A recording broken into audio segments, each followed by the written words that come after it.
دور دراز کے کسی قصبے میں ایک محنتی لکڑہارا رہتا تھا۔ وہ دن بھر کڑی محنت سے قریبی جنگل میں لکڑیاں کاٹا کرتا تھا۔ شام ہوتے ہی وہ کٹی ہوئی لکڑیاں قصبے کے بازار میں بیچ آتا۔ ان لکڑیوں کے بدلے اسے جتنے پیسے ملتے وہ بہت زیادہ تو نہ ہوتے تھے، مگر سادہ مزاج لکڑہارے اور اس کی بیوی کی گزر بسر زندگی کے لیے کافی تھے۔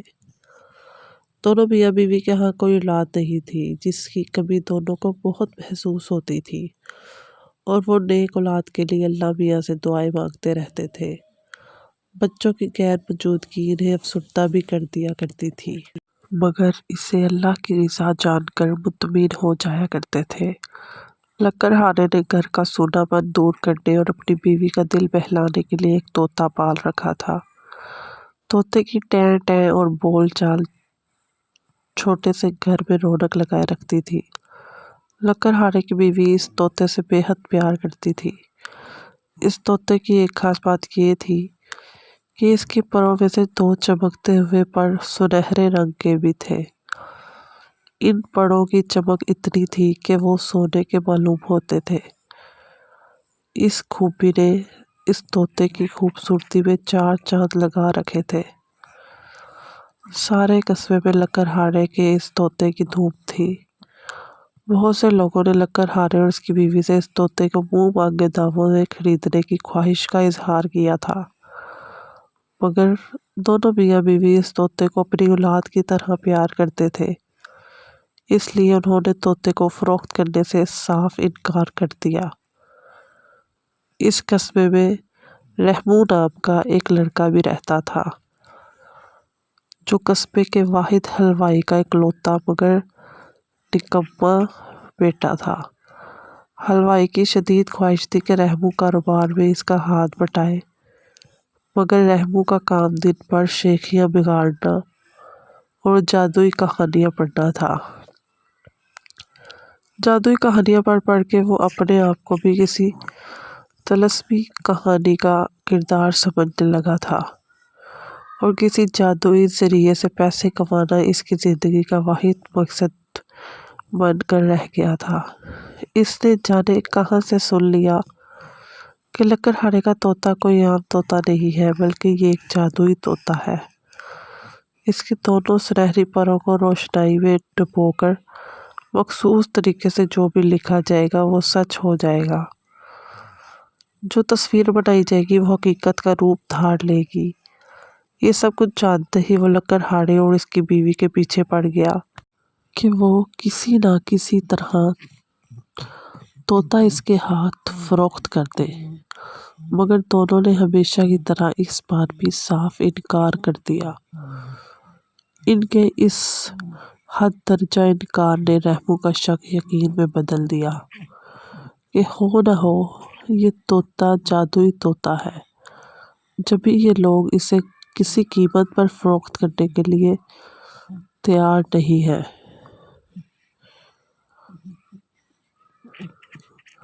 اب حال یہ تھا، رحمو طوطا حاصل کرنے کے لیے دن بھر مختلف منصوبے بناتا رہتا تھا۔ بہت سوچ بچار کے بعد وہ اس نتیجے پر پہنچا کہ اس طوطے کو چرائے بغیر کوئی اور طریقہ نہیں ہے۔ لکڑہارے کے گھر کی دیوار زیادہ اونچی نہیں تھی۔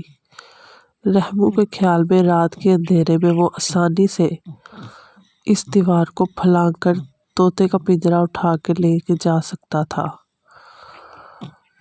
طوطے کے شور سے بچنے کے لیے اس نے 2-3 ہری مرچیں بھی رکھ لی تھیں۔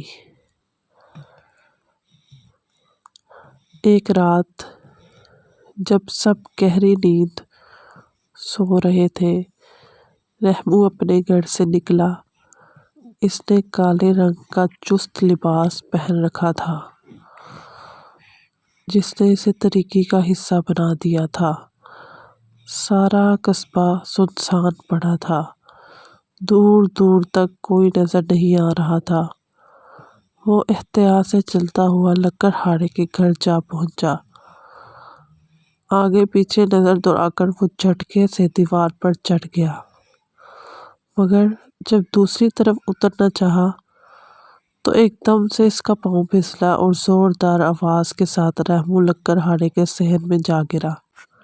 لکڑہارا صحن میں بچھی ہوئی چارپائی پر سو رہا تھا۔ وہ رحمو کے گرنے کی زوردار آواز سے آنکھیں ملتا ہوا جاگ اٹھا۔ حواس بحال ہونے پر کیا دکھتا ہے کہ گھر کے صحن میں ایک اجنبی شخص سر سے لے کر پاؤں تک کالے کپڑے اور چہرے پر نقاب ڈالے پڑا کر رہا ہے۔ لکڑہارے نے چور چور کا شور مچا دیا اور دیکھتے ہی دیکھتے آس پاس کے گھروں سے لوگ ڈنڈے لے کر لکڑہارے کے گھر میں داخل ہو گئے۔ چور کو دیکھ کر غصہ تو سب کو بہت آیا، مگر اس کی یہ حالت اور درد بھری صدائیں سن کر اس چور کو اٹھایا اور چارپائی پر لٹا کر اس کا نقاب الٹ دیا۔ نقاب کا الٹنا تھا کہ رحمو کا چہرہ سب کے سامنے آ گیا۔ لوگوں پر حیرت کا پہاڑ ٹوٹ پڑا۔ چھوٹے سے قصبے میں سب لوگ ایک دوسرے سے واقف ہوتے ہیں۔ رحمو کے ابا سب کی نظر میں ایک شریف انسان تھے۔ کوئی سوچ بھی نہیں سکتا تھا کہ ان کا بیٹا رحمو اس طرح چوری کرتے ہوئے پکڑا جائے گا۔ رحمو کا بھی شرم اور درد سے حال برا تھا۔ اس کا دل چاہتا تھا کہ زمین پھٹ جائے اور وہ اس میں سما جائے تاکہ اسے لوگوں اور اپنے ابو کا سامنا نہ کرنا پڑے۔ مگر اب پچھتائے کیا جب چڑیا چگ گئی کھیت۔ اس کے والد کو گھر سے بلوایا گیا۔ وہ آئے اور غصے میں لگے اس کو مارنے پیٹنے۔ بڑی مشکل سے قصبے والوں نے رحمو کو بچایا۔ سب اس کی اس گھٹیا حرکت کی وجہ جاننا چاہتے تھے۔ پہلے تو ندامت کے مارے رحمو کی آواز نہ نکلی، مگر جب لوگوں کا دباؤ بڑھا اور پولیس کو بلائے جانے کی دھمکی دی گئی تو ناچار رحمو نے اپنا منہ کھولا اور اپنی بے وقوفی کا سارا ماجرا قصبے والوں کو سنا ڈالا۔ رحمو کی بات سن کر کچھ لوگ تو قہقہہ لگا کر ہنس پڑے اور رحمو کا مذاق اڑانے لگے، جبکہ کچھ لوگ جو اب بھی بھوت پریت اور جادو ٹونے کو حقیقت مانتے تھے وہ اس بات کو آزمانے کا مشورہ دینے لگے۔ لکڑہارا اور اس کی بیوی اس بات کے سختی سے مخالف تھی، کیونکہ اس سے ان کے طوطے کو تکلیف پہنچتی، مگر جب سب کا اصرار بہت بڑھا تو انہیں بھی اجازت دینا پڑی۔ کینچی لائی گئی اور طوطے کی ٹیں ٹیں کی پرواہ نہ کرتے ہوئے اس کے دونوں سنہرے پروں کو کتر دیا گیا۔ پڑوس کے گھر سے روشنائی لا کر رحمو کو دیے گئے کہ وہ جس طرح چاہے اسے اور مجمع میں موجود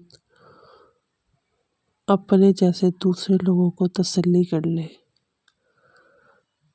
رحمو نے ایک چھوٹا سا پرندہ بنایا اور انتظار کرنے لگا کہ کب اس کے بنائے ہوئے پرندوں میں جان آئے اور آسمانوں میں اڑتا چلا جائے، مگر کافی دیر بعد بھی اس تصویر میں کسی قسم کی زندگی کے آثار نظر نہ آئے تو رحمو کو پریشانی اور بھی بڑھ گئی۔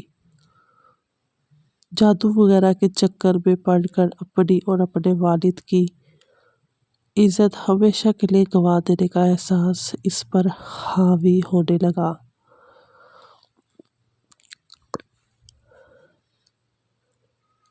رحمو پھوٹ پھوٹ کر روتے ہوئے لکڑہارے کے قدموں میں گر پڑا اور معافی مانگنے لگا۔ لکڑہارے نے اسے اٹھا کر گلے سے لگا لیا،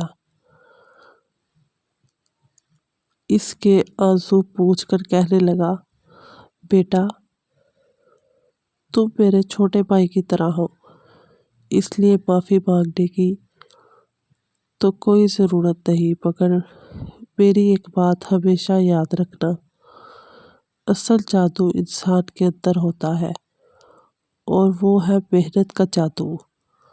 اپنے بازوؤں کے زور پر حاصل کی گئی دولت چاہے جتنی بھی کام ہو، مگر اس میں برکت اور سکون دنیا کے کسی بھی خزانے سے زیادہ ہوتا ہے۔ لکڑہارے کی سیدھی سچی باتوں نے رحمو کی آنکھیں کھول دی۔ وہ آگے بڑھ کر اپنے والد کے گلے لگ گیا اور ان سے معافی مانگنے لگا۔